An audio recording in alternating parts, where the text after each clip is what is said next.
Të nderuar të pranishëm, sot Shqipëria, vendi ynë i dashur, vlerësohet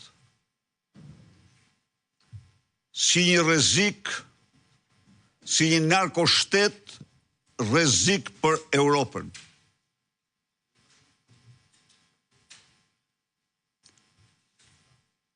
Rrezik për Europën.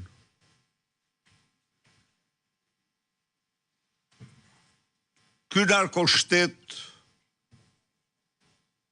u krijua nga qeveria aktuale dhe Edi Rama për qëllimet më ugurzeza ndaj Shqipërisë dhe shqiptarëve. Ju rikujtoni këtu vitin e zi 2015 kur Shqipëria u mboll nga Pogonia Kakavia gjerë në kufi me plave gusi me mira plantacione kanabis.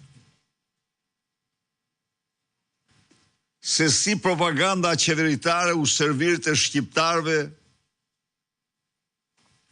kanabisin si një drejtim i ri, zhvillimi, pasurimi.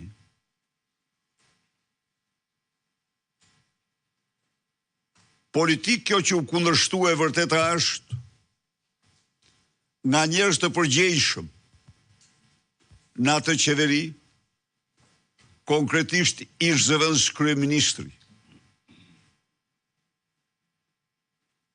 Paralajmëroi Edi Ramën se ky është shkatrimi i ekonomisë, kurse ai insistoi se kjo është para. E paraja është e dobishme.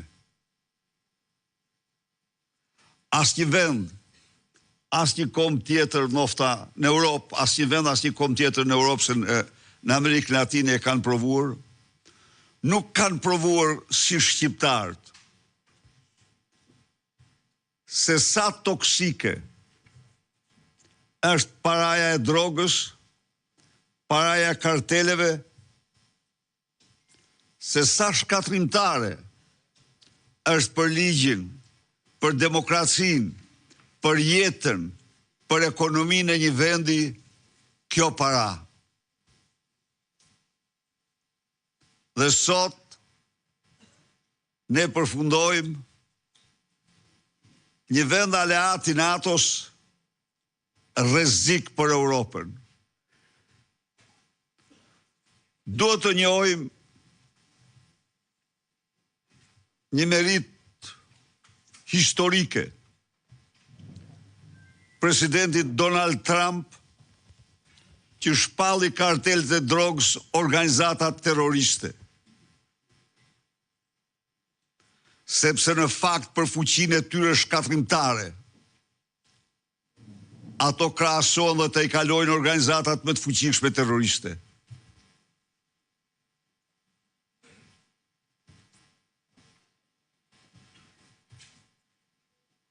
Në këtë kuadër të karteleve organizata terroriste, Shqipëria mund të renditet e dyta pas Venezuelës ose krahas Kolumbisë.